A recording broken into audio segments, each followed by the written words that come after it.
I am very excited for today's discussion. Might be a bit technical, but we don't shy away from that, as you know. Okay, let us get started here. We began our study of the Rambam's magisterial and sprawling introduction to Mishnah. As you recall, the Rambam wrote a commentary to the entire Mishnah, to the entire body of Oral Torah. And he did it when he was very young, and he was the first one to do it, even though it's been 1,000 years at that time since the Mishnah was written. No one managed to write a full-length commentary to all 63 books of the Mishnah. And he did it. Not only did he do that, he also wrote these incredible, sprawling, authoritative introductions, several of them, to his different sections of the book. And we started the general introduction to all of Mishnah, which goes through the history, the makeup, the nature of Oral Torah. And then he stopped off to address prophecy, what prophecy is, what it isn't, and what role it can and cannot play in the transmission of Torah. Only Mosaic prophecy is important to Torah. Once Moshe is no longer with us, prophecy is no longer admissible to the debate, to the arena of Torah study. And now, in our third installment, he's going to go back to the main narrative. He's going to address very briefly the history of Oral Torah, but today we're going to discuss primarily the various different components of Oral Torah that make up the body of the Mishnah. And along the way, he's going to explain and elaborate on several different components. The idea of halacha lemoshe misina halacha, that comes, a law that comes from Moshe at Sinai. He's going to talk about the nature and the origin of disputes. He's going to explain why dissenting opinions are included in the Mishnah. It's going to be a fantastic and fascinating ride, so let's begin. Moshe passed, Joshua takes over. When Joshua passed, the tradition continued from generation to generation. Moshe left us with a written Torah, of course, but also an oral Torah which interpreted and explained and demystified and decoded and decrypted the written Torah. But he also gave us a system of derivation and clarification of unaddressed situations. There's different systems that can be used to study and to analyze and to parse and to further develop the oral Torah from the written Torah and the laws and the rules and the systems and the methods that he gave us. And thus we see the possibility of the body of Torah to actually expand since Moshe.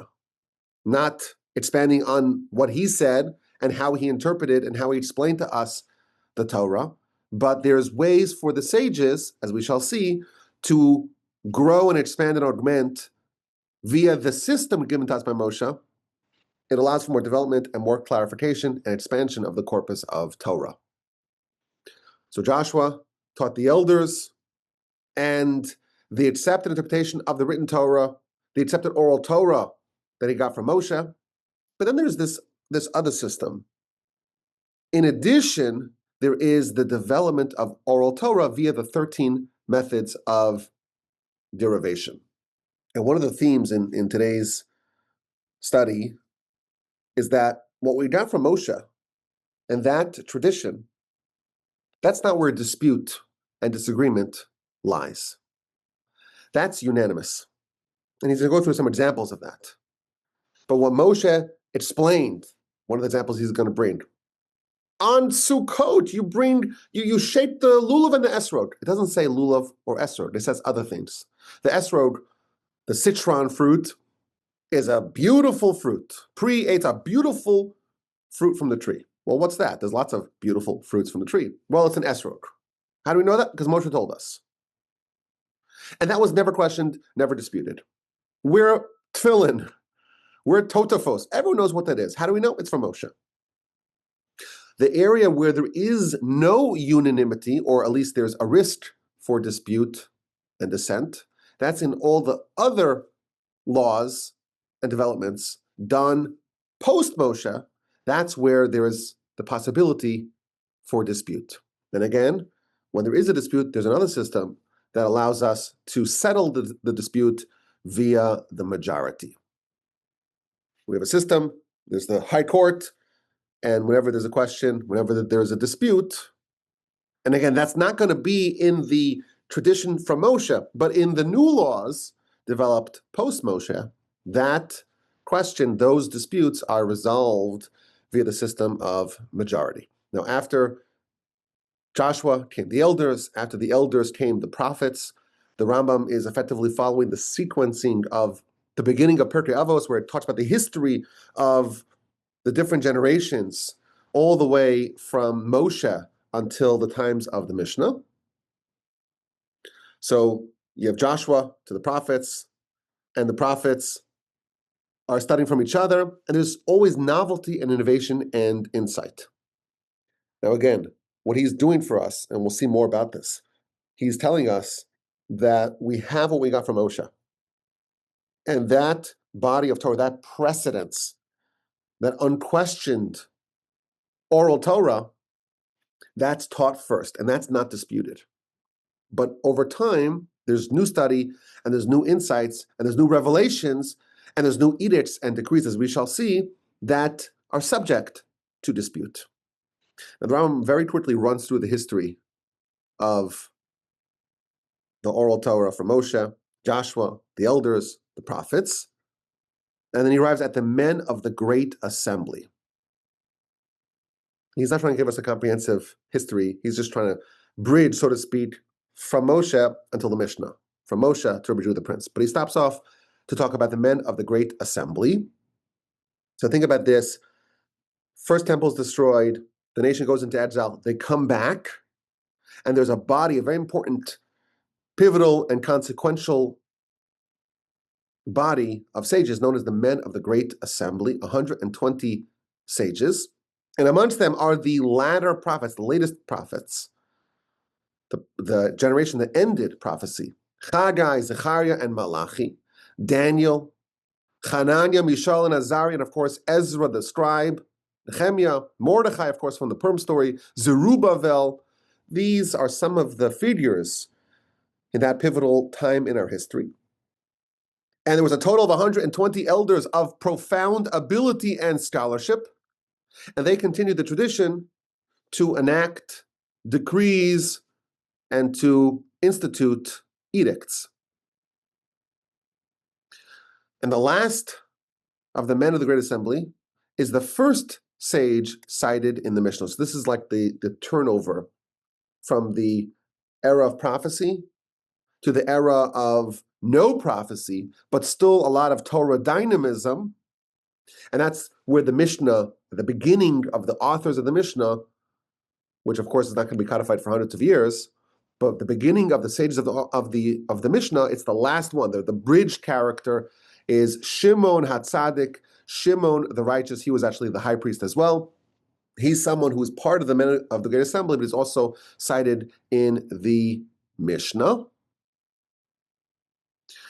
And then, of course, there's more than 400 years, but we arrive at Rabbi Judah the Prince. It's been a very rapid run through the history of oral Torah from Moshe to Rabbi Judah the Prince. And he talks about Rabbi Judah the Prince because he is the pivotal figure, the architect, who organized the massive effort to write down and to codify the Mishnah. And we learn a little bit about this amazing personality, Rabbi Judah the Prince, also known as Rabbeinu HaKadosh, our holy master. And the Rambam tells us about him. He was singular in his generation. He exhibited within himself all the wonderful and cherished qualities. And that's why he's called our holy master, our holy teacher by his contemporaries. And he reached the pinnacle of wisdom and greatness. And he had this combination of political and financial and other forms of greatness together with Torah greatness, all in one. He was like the undisputed king. in a combination not seen since Moshe.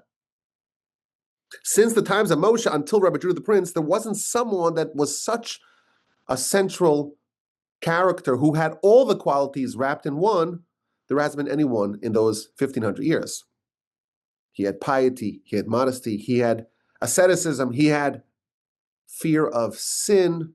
He possessed astonishingly clear and precise mastery of language, specifically the language, of course, Hebrew, the holy language. And the Rambam cites some stories when the sages did not know the meaning of a various word. They would go to Rabbi Judah the Prince, and they wouldn't even need to speak to him. They could speak to any of the members of his court. And they would listen into the conversations of the servants of Rabbi Judah the Prince, and that's how they would discover the definitions of various words, like the word sirugin. That's a tough word. What does it mean? So it means like intermittent. And the sages, they heard the maidservant of Rabbi Judah the Prince talking to people who entered intermittently. And she said, why are you entering sirugin, sirugin, intermittently, intermittently? It's not all at once, it's staggered. And that's how they got the definition of that word. Because there was such a masterclass of language in this house that even the maidservants of this wonderful court had absolute mastery. Sal Seleha, tough word. What does it mean? They went to the maidservant of Rabbi Judah the Prince. They overheard her, and they got the definition. Mastery over language, wealth and wherewithal. The Talmud says that the stableman in the house of Rabbi Judah the Prince was wealthier than the king of Persia. There was just so much wealth there, and that created unique conditions, propitious conditions for this monumental effort, the writing of the Mishnah. Now, Rabbi Judah the Prince, he used his abilities to sustain men of wisdom, to sustain seekers of wisdom, and he caused an immense proliferation of Torah. And he gathered all of the laws and all of the words of the sages and all of the disputes of the sages. He organized all of Oral Torah, both the interpretations that Moshe gave us and all the developments and advancements since that time. And he himself was a link in the tradition. The Rambam, not here, but elsewhere, goes through generation by generation, teacher to student, all the way from Moshe to Rabbi Judah the Prince, but then further to the writing of the Talmud. We have an unbroken chain of teacher to student, generation to generation, that links Rav Ashi, the author, the principal author of the Talmud, all the way back 40 generations to Moshe.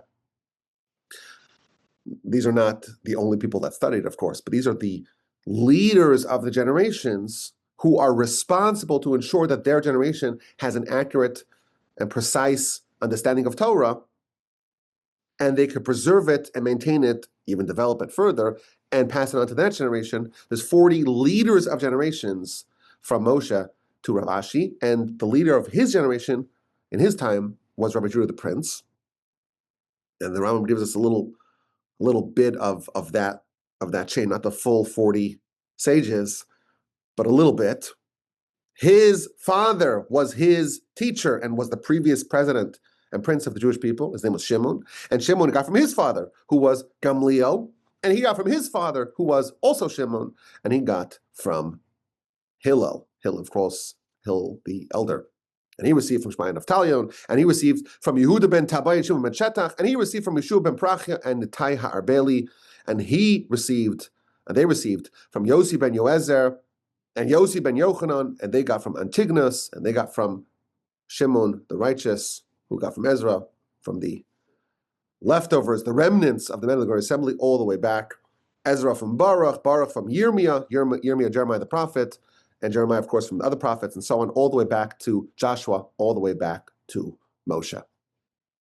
So we have this very important figure, one of the most central figures in all of our history. And he's gathering all the laws and all the opinions and all the arguments and all the analyses. And he begins to organize what will become the Mishnah. And this work, this body of law, will include all the explanation of all of Torah. All the explanations accepted since the times of Moshe, and the ones that were derived and deduced afterwards and were universally accepted. And what about the ones that were derived afterwards and subject to dispute? They too were chronicled and organized in the Mishnah with the actual dispute cited. Now, the Rambam is going to end the piece that we'll see in a little bit to explain why Rabbi Judah the Prince included disputes. Like if you have a dispute, you have one sage against 100 sages, well, what's the law? The law follows the majority. So just list the law from the 100 sages and ignore and omit the teaching of the one individual. Why is that included? He will explain in just a little bit. Why he chronicled all the disputes in the Mishnah. Now, he wants to give us, before we get into the different components of the Mishnah, what's it made up of? What are the 5 different components of oral Torah that are cited in the Mishnah? He wants to elaborate on something known as Mosaic law, unattributable to written Torah. So when we think of oral Torah, it's connected very much to written Torah. The written Torah says, on the festival of Sukkot, you take a beautiful tree fruit. Well, what's that? We don't know. The written Torah is moot on what the identity of that fruit is. Doesn't say. Well, we have to figure out. How do we figure it out? Well, we have the Oral Torah. The Oral Torah, all the way since the times of Moshe, tells us. But there are laws, and he's going to make a very fine distinction. There are laws that are part of the Oral Torah that can be traced back to the written Torah. And then there are laws of the Oral Torah that are not traceable back to the written Torah, or at least not in a way that can be deduced and derived. And this is, again, very much the inside baseball in the weeds. But the connection between written Torah and oral Torah, is there a way to actually find and see the exact linkage between the law of the oral Torah and the code, the encrypted written Torah, or not? There's an entire section of laws called Halacha L'Moshe Sinai, a law that is from Moshe at Sinai, meaning it's not in any way deducible, derivable from the written Torah, and that's a separate category of oral Torah. And I'm going to explain what the nature of these halacha lemoshe Sinai laws from Moshe at Sinai, where does it come from? After all, don't we know that all the laws come from Sinai? He already cited this earlier. All the laws, where did Moshe get the laws from? He got from God. God gave him the laws at Sinai, and then he taught the laws to us.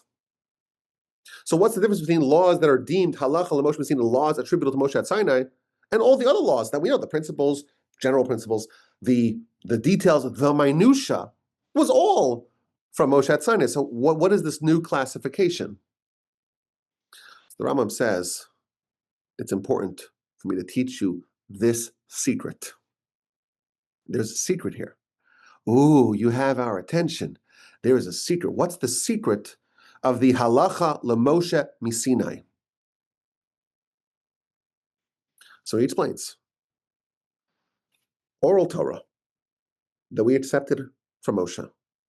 And there's no dispute, meaning no one ever says, and he'll explain this, that the beautiful fruit tree or tree of a fruit of a tree that we take on the festival of Sukkot is anything but a citron. No one ever says that. Why not?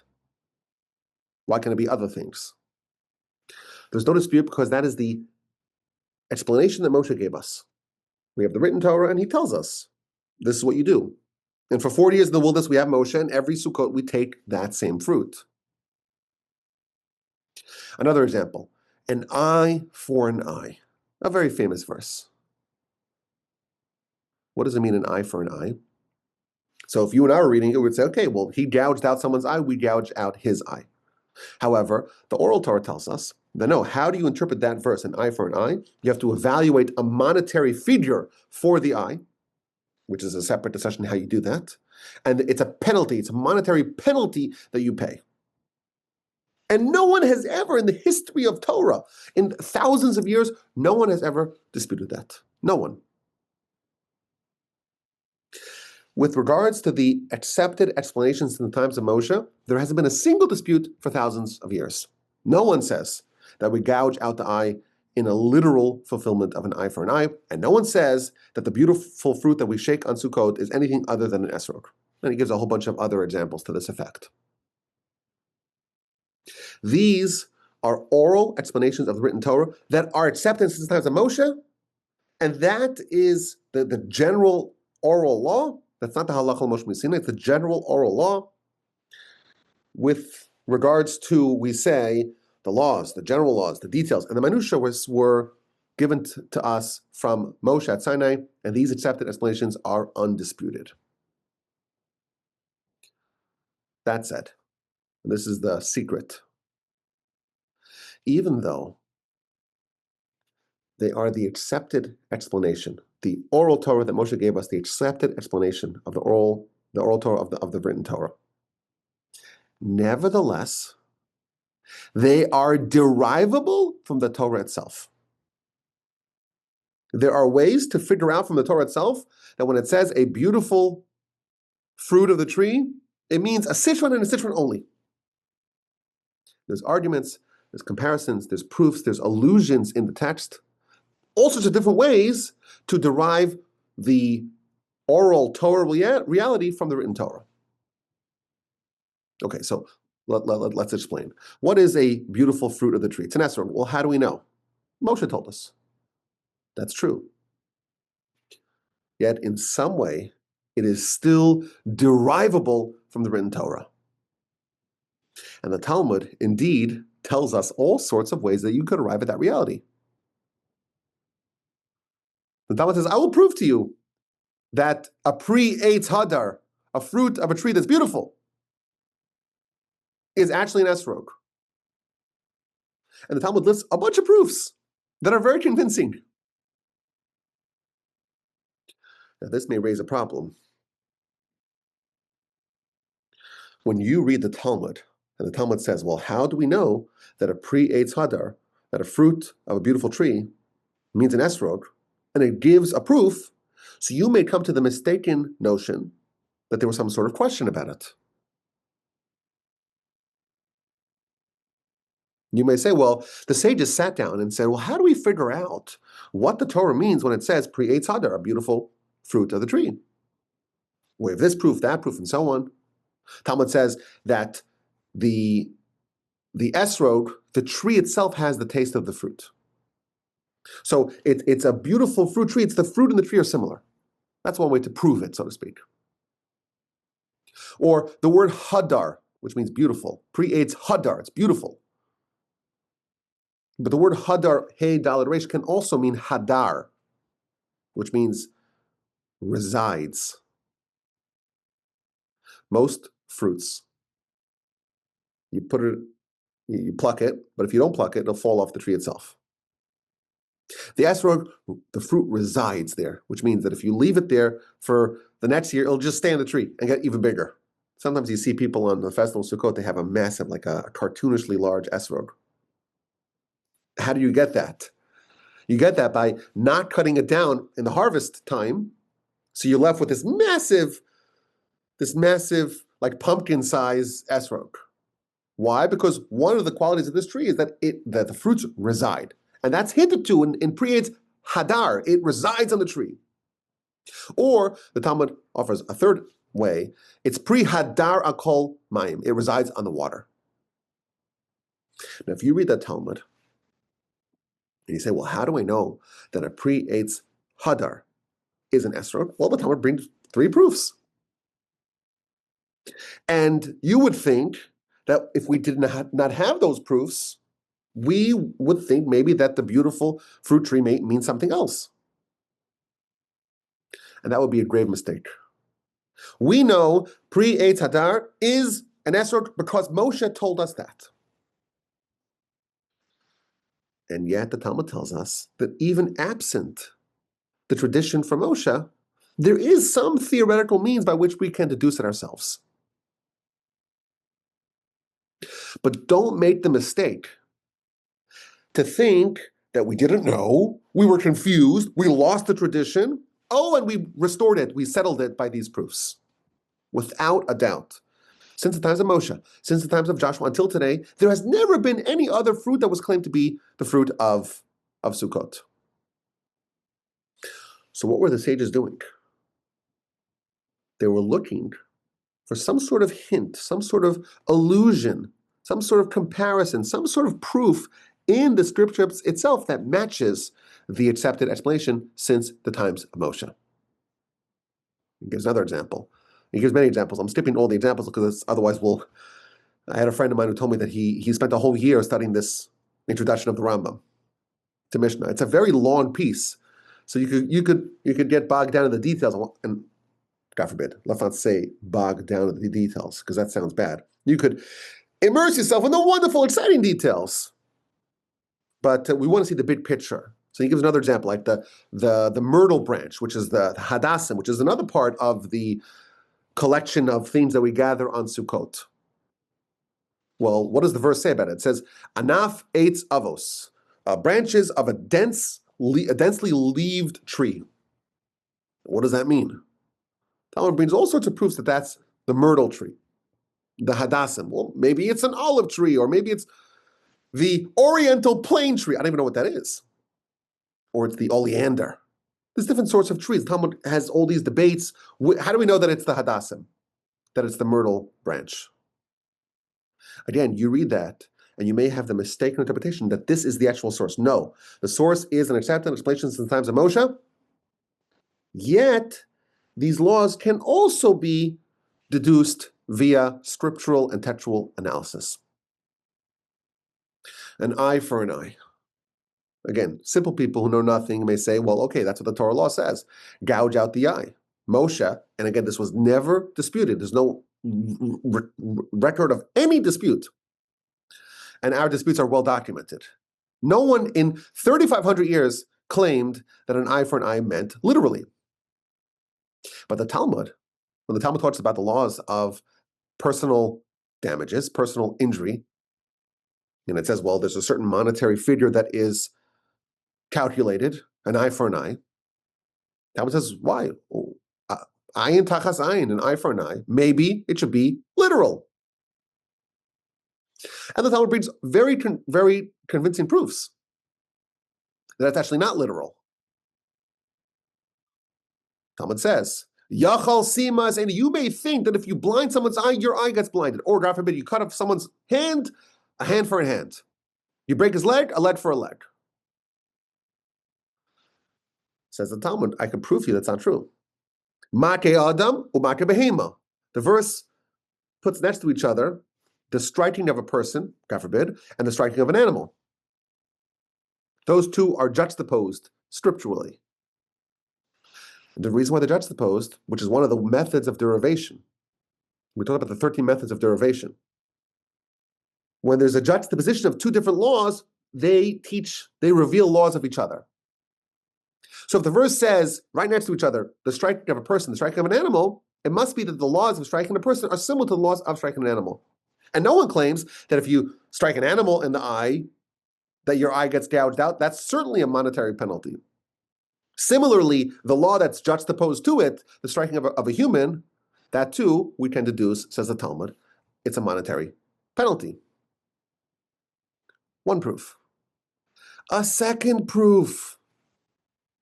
The verse tells us in Numbers 35:31 that if, God forbid, someone is a murderer, do not take a monetary penalty. This person is guilty of a capital crime. A murder is a capital crime in the Torah. The verse says, don't take a monetary penalty for someone who kills.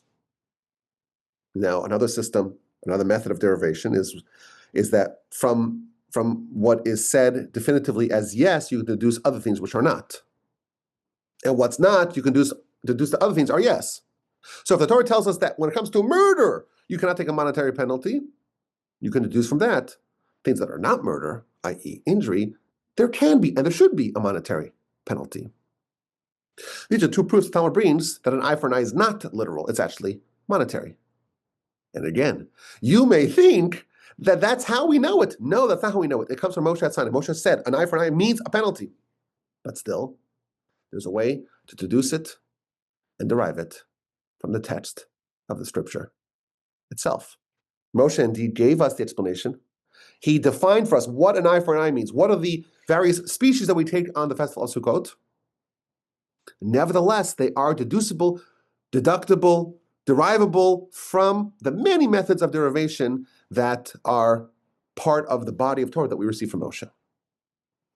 This is not the category known as halacha lemoshe misinai, laws from Moshe at Sinai. The esrog, the hadassim, the eye for eye, these are not part of that category of laws. There are other laws that have no hints in the scripture, are not connected to the scripture. There's no way to deduce them from the scripture. Only those laws are included in the category known as halacha lemoshe misinai, a law that's from Moshe Sinai, and thus meaning it's not deducible if we didn't get them from Moshe. Now, again, it's a very fine point, lots of fine points here. Lots of fine points. What are some of these laws that are deducible, that are not deducible from Scripture, and are laws that we got from Moshe at Sinai that cannot be derived from the written Torah? So one of them is known as shi'urin, which means measurements. How much do you have to eat to make a blessing? How much of different items, like egg volume, olive volume, and so on.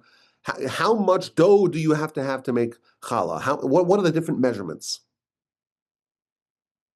These are one, maybe the most famous, of the category of laws that are halacha lemoshe misinai.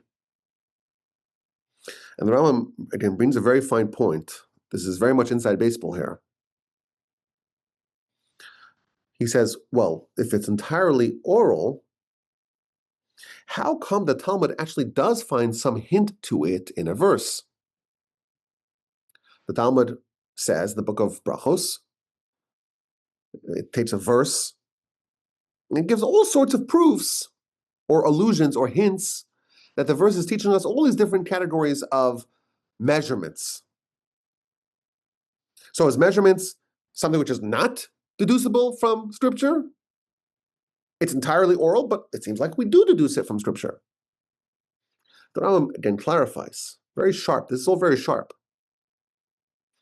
The laws classified as halacha lemoshe misinai, as laws that are given to us from Moshe at Sinai, are entirely oral. And there's no way to deduce it from the verse, from Scripture. It's not hinted to in the written Torah. Nevertheless, the Talmud finds verses that serve as mnemonics, as just the faintest of allusions in order to help facilitate the memory and the publicity and the proliferation of these laws. The purpose of these verses are not to teach those laws. The verse is known, the connection between the verse and the law is known as an asmachta, which means it's a very tenuous association. Even the laws that are halacha lemoshe misinai, laws that are laws exclusively from Moshe Sinai, meaning that there's no way to trace it back to the written Torah, you may find a faint, tenuous association that the Talmud says, well, this is related to the laws given to us from Moshe at Sinai, but they're not there to teach, and there really isn't a way to derive it. It's there to serve as almost a mnemonic, a way to remember it. So again, what he's doing for us is he's telling us that what we got from Moshe, explanation of oral Torah of written Torah. Some of those can be deduced even absent the oral tradition from Moshe. And there's a separate category of things that cannot be deduced, and they're known as halacha l'Moshe miSinai, laws from Moshe at Sinai. And he says, I'll tell you some of them. And in classic Rambam way, he's like, these are the laws assembled from all of Torah. And you asked us, a scholar, a sage today, list all the laws that are halacha l'Moshe miSinai, they won't be able to do it. He says, I'll tell you most of the laws, and it's probably all of them. And he goes through, it's about 30 laws or so. And I'm not going to include all of them here today. Some are very technical and need lots of background explanations. But one of the things, for example, that he talks about a lot is, how do you make tefillin? The Torah says totafos. Well, what does totafos mean? Well, if you look at tefillin, there's a shin on the tefillin. And there's a certain knot of the tefillin. And it has to have black straps. And it has to be square. And it has to have a ma'abarta, which is the back part of the tefillin where the strap goes through the tefillin. And the fact that it's tied up with hair, and it's tied up with veins and sinews, or the laws of how you write a Torah scroll. Torah says write a Torah scroll. How do you write it? The parchment and the ink and so on. All these things are laws, but laws that there's no way to deduce it from Scripture. It's a halacha we got from Moshe at Sinai. And again, he reveals to us that when we have an explanation of a law that can be deduced, that does not mean that is the source of it. That simply means that even though we got it from Moshe at Sinai, and we got the general laws, and the more detailed parts of those laws, and the most minutia of those laws, we got from Moshe at Sinai, there's still a way to deduce it from Scripture. And with regard to the other class of laws, the halacha l'Moshe miSinai, that is not deducible from Scripture, even though there may be mnemonics and other tenuous associations, asmachtas, that can connect a halacha l'Moshe miSinai law with the written Torah.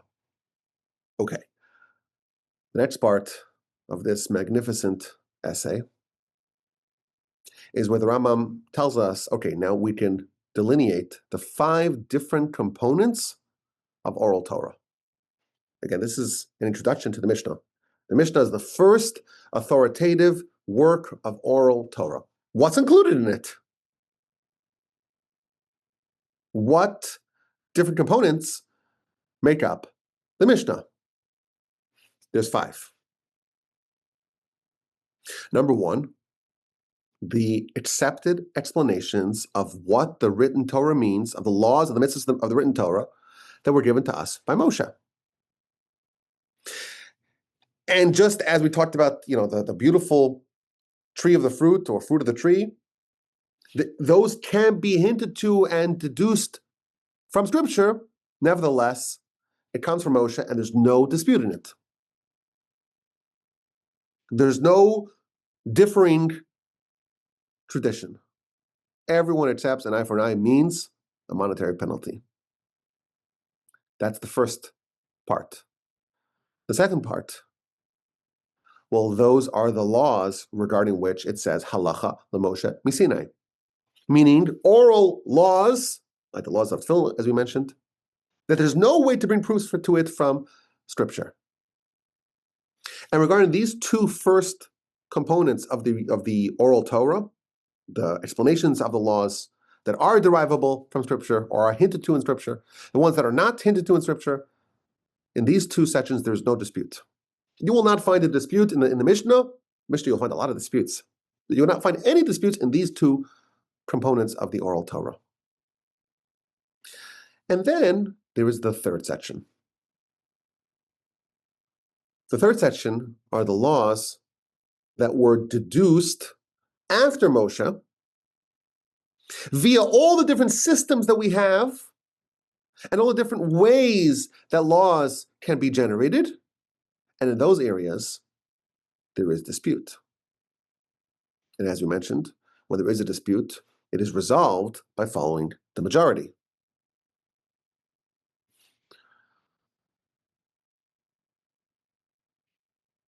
This is the bread and butter of Talmudic debate and analysis, where you have a law that's contested by different opinions.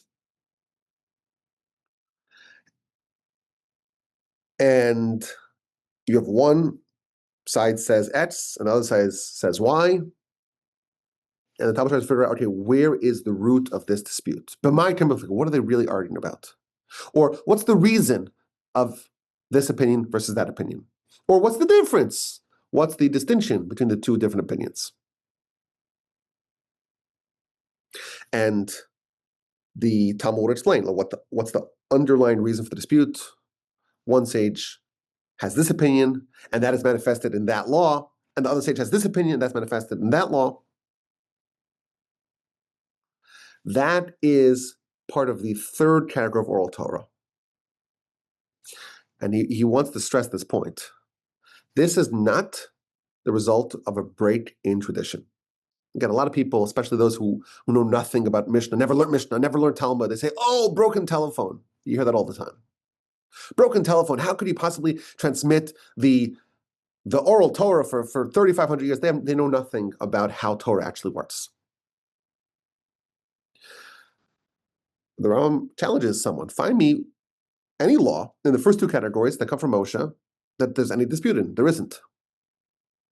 In this third section, where the laws and the developments in the laws were done by the sages, that is where the possibility of disputes arise. It's a big mistake to think that the disputes cited in the Mishnah and the Talmud are laws that came from Moshe or explanations of concepts in the written Torah that come from Moshe that went awry. Oh, we have an erroneous transmission.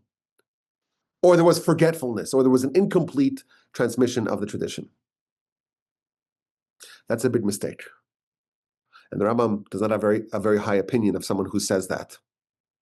Someone who thinks that the disputes in the Talmud are revealing that there was a mistake in the tradition, or an error or a gap in the tradition, he says, that's a very disgraceful opinion. And someone who has that opinion is someone who does not have intellect. And someone who's missing some very important fundamental principles. And someone who does that, he denigrates the sages, and his position is actually futile and null. And the reason why someone has this position, the reason why someone says, oh, broken telephone, we forgot the laws since Moshe, is because they have insufficient exploration of the words of the sages in the Talmud. They're ignorant. And they don't recognize the distinction between the first two components of the Oral Torah, meaning what we got from Moshe, the explanations of the written Torah, and the laws of Halacha Moshe Sinai, the laws that come from Moshe at Sinai. He doesn't know the difference between those laws and those components of Oral Torah that were transmitted via tradition and what was deduced via study. And that's the reason why they come to that disgraceful opinion. Ignorance and insufficient study. And low intelligence, which is a very biting criticism from the Rambam. But you, my dear reader, don't make that mistake. The mistakes or the disputes that are found in the Mishnah and in the Talmud are not rooted in forgetfulness of the tradition or breaks in the tradition. The new disputes are always on the fine details of a law. And again, this is something which is very important for people who are maybe newcomers or don't really have the robust background in traditional Torah learning. It's very important for them to hear this. Yes, there's a lot of dispute. You open the Talmud, dispute on every page.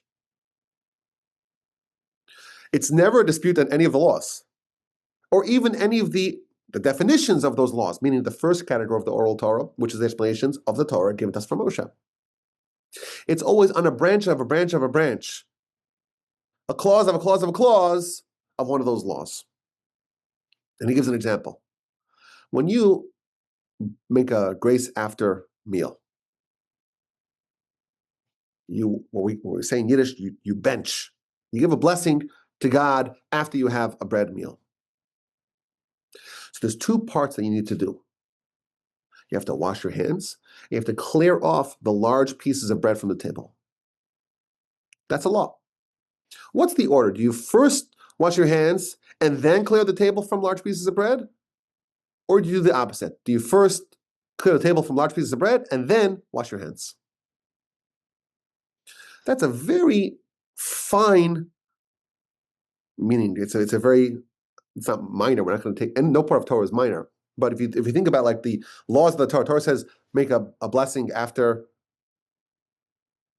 you eat a bread meal.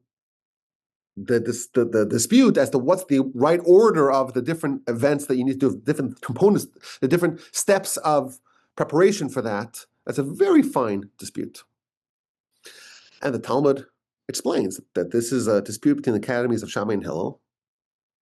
And what led to this dispute? Where did it come from? Again, the ignorant and foolish person, and I'm using those terms because the Rambam uses those terms, will say, well, there's a break in tradition. No, there was no break in tradition. The question is, what's the likelihood or the permissibility of having an attendant or a servant who is ignorant?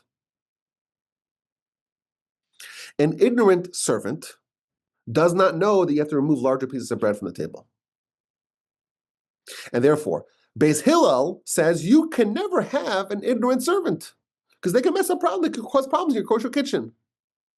And therefore, you can wash your hands before clearing the table because you know that none of the droplets from washing your hands will fall into big pieces of bread and ruin them. Whereas Beis Shammai says it's permissible to employ an ignorant servant, and therefore there's a chance, a likelihood that they may not have cleared off those proper pieces of bread from the table, and therefore it's important to first clear the pieces of bread and then wash your hands. Again, this is a dispute in a new law, really, a law that was developed, a branch of a branch of a branch of a law. This is not a break in tradition. Now, the Rambam does explain how exactly we got to disputes. What's the origin of disputes? How can we have a long history from Moshe up to the times of the Mishnah? You want to invite people over and where we don't see really any disputes. And then at a certain point, we start seeing lots of disputes. And again, the disputes are in most minor laws. Minor meaning relative to the central laws in the Torah. It's the application of the clause of a clause of a clause of a branch of a branch. But where does that come from? So he cites the Talmud, and the Talmud that can be very easily misunderstood. With the students of the academies of Shammai and the academy of Hillel. The Shammai and Hillel, the two great leaders of the people, they each founded an academy. And when the students didn't study enough, they didn't properly study under the tutelage of their teachers, that's when disputes proliferated. That's when machlokas, disputes, proliferated. Again, he stresses, don't make the mistake to think that these disputes are in the accepted traditions since Moshe. No, these disputes are all in new laws, which is the further development of the Torah based upon the requirement and mandate and systems given to us from Moshe. If you have two people who are equal in their intelligence and equal in their depth of study and equal in their knowledge of all the foundational principles of Torah, and they all give it their all, then they will align almost entirely in their conclusions. And if there will be a dispute, it will be very minor. So you look at Shammai and Hillel themselves, not the academies that they founded. Shammai and Hillel themselves, they rarely disagreed. Why did they disagree so infrequently? The paucity of disputes between Shammai and Hillel is because their minds were aligned in the analysis, in the study, in the reasoning, in the understanding. But to some level, the diligence of their students was weakened. And their analysis was not on the same level. It regressed. And we know, the Rambam doesn't mention it, but we know that there were also external factors. There was a lot of harsh persecution of the sages by the Romans, which made it harder to have the study needed, the time, the ability to have that diligence that's required. And as a result of that, the disputes in many areas proliferated, again, not disputes in the tradition from Moshe, rather disputes regarding new laws that were developed via analysis and study. And Rambam says, hard to blame. We may think it's hard to blame them. We may think, oh, they didn't study sufficiently, and they're guilty of neglect. The Rambam says, listen, you can't expect all sages to dispute on the same level, with the same intensity, with the same diligence as Joshua and Pinchas did. And the Torah itself does not expect us to be as great as the earlier generations. The Torah, in fact, tells us that we have to go to the judge in our generation, but they're not as great as Joshua or Samuel the prophet or Elijah the prophet or Rabbi Akiva or Rabbi Meir or Rabbi Yosef Karo and so on. We have to go to the judge who lives in our days, even if he pales in comparison to those that existed thousands of years ago. And that is the arena of disputes. That is the arena of disputes, and that is where the mistakes or the disagreements arose. Now, it's important to note that of the 5 components of the Oral Torah that are included in the Mishnah, the first 2 are the accepted explanations from Moshe and the laws that were given as halacha l'Moshe Misin. They're both from Moshe. The next 3 are the laws of Oral Torah that came subsequently. So we had number 3, which is the new laws that were developed where we find disputes. What's the other 2? The other 2 components of the Oral Torah. So 4 and 5 are going to be rabbinic laws and rabbinic customs and rabbinic edicts and decrees. Number 4 is what he calls gezeros, preventative edicts to protect a Torah law. The Torah itself tells us, you should make a fence around my fence. You should make a guard, a protection to my laws. And in this area, you may find disputes as well. You have a sage that finds it appropriate to make a certain fence around the Torah, to prohibit a certain activity that would otherwise be permitted, because that activity may lead to a violation of a Torah law, and another sage will not have that same conclusion. So the classic example, that's what the Rambam brings, milk and meat. The Torah says don't eat milk and meat. Well, what does that mean? It means if you have milk and meat cooked together, cannot eat it. There's all sorts of rabbinic edicts that come on top of that to prevent that. So the example that he brings is not milk and meat, but milk and poultry. I've seen a chicken burger. It's very offensive to some people. But it's hard to tell the difference. So someone has a chicken burger with a nice slab of cheese on it. Someone who's seen that may say, oh, okay, I see this great rabbi, nice long beard, very sagacious, and he's eating milk and meat, must be permitted. To avoid that confusion, some sages enacted a new decree, a new edict, a new part of Oral Torah, which is a decree against poultry and milk. And this was designed to protect a fence around the actual Torah law. Now, at the time, there were sages who did not accept it. It was a dispute. And the Talmud records that in the city of Rabbi Yossi HaGlili, Rabbi Yossi the Galilean, he permitted the consumption of poultry and milk together, even as the decree was promulgated elsewhere. However, opposition for such an edict, for such a decree, is only permissible in the early stages. Once such a decree becomes accepted, its observance has proliferated, it cannot be rejected by any individual sages and even a prophet. If Elijah the prophet comes, the Talmud tells us, Elijah the prophet himself comes and says, I want to know that decree. Sorry, you can't do it. He's not able to annul, to revoke a decree instituted by the sages and accepted by the nation. That's the fourth component, which is a rabbinic decree or edict meant or intended to preserve and protect a Torah law. And the fifth and final component of Oral Torah, it's a different type of decree. It's not a preventative, prophylactic against the violation of a given Torah law. Rather, it's served to enhance and benefit a person in their pursuit of Torah. This is like a custom, or you could call it a decree, but it's a custom that was enacted.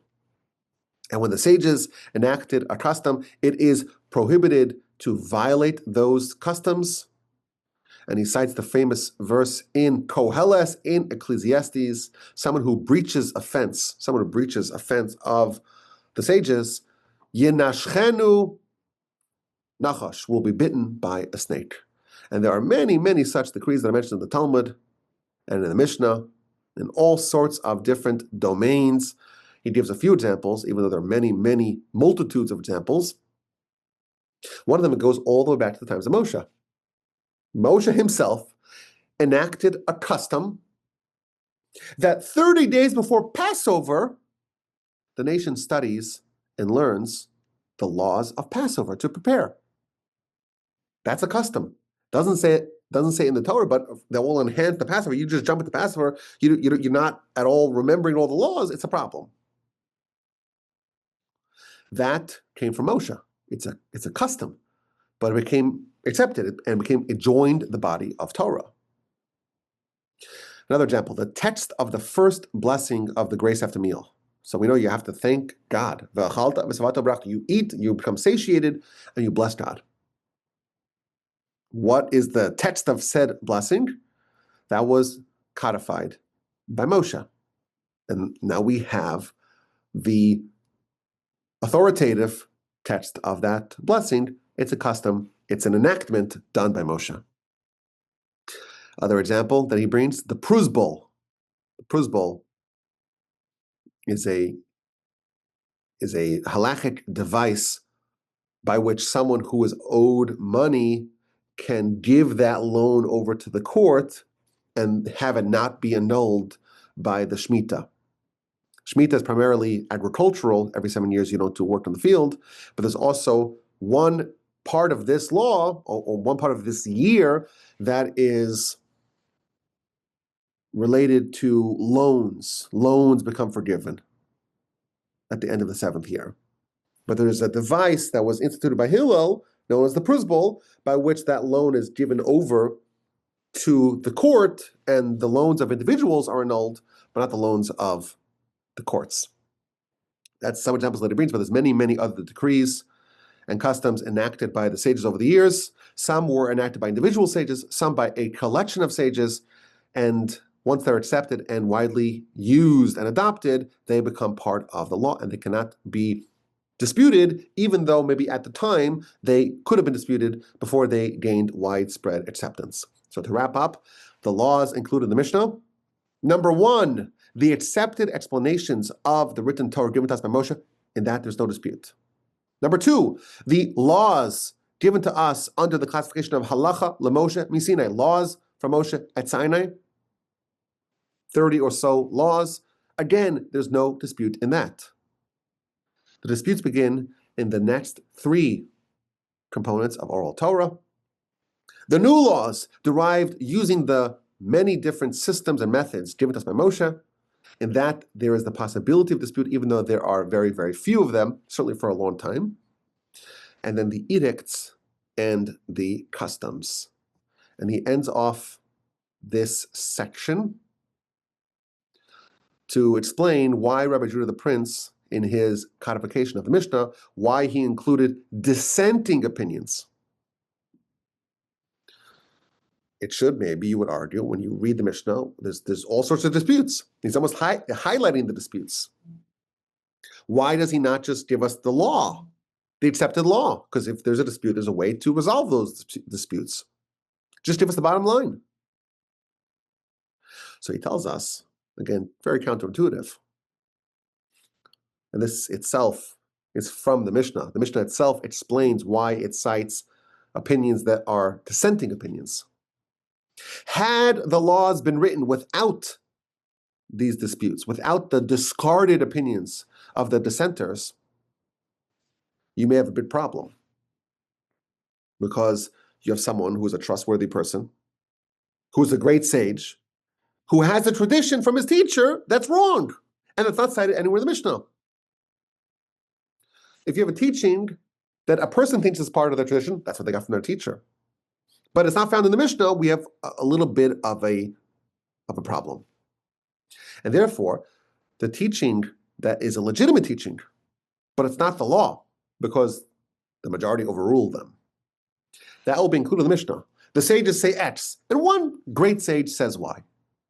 The student of that great sage says, I have my tradition from my teacher, but now I see in the Mishnah, my teacher was the dissenting opinion that was overruled by the majority. But now that the Mishnah includes both opinions, the one that's accepted and the one that is rejected, we can identify the provenance of opinions that are ultimately discarded. It's true, O sage, you have an opinion from your teacher, but the majority of the sages disagreed with him. Or maybe another sage disagreed with him, and the law, the halacha, follows the other sage. When you have a minority against the majority, we follow the majority. But even the opinion of the minority is included, because there are some instances where the law may in fact follow the minority or even the individual against the majority. Sometimes the majority only overrules the minority because of a given reality, a given clause. It's implied from that when that clause is not present, then the law may in fact follow the individual, the minority.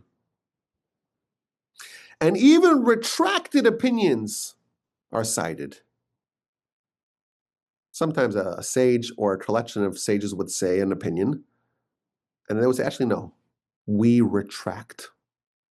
And even that's included, the opinion and the retraction. And why would that be there?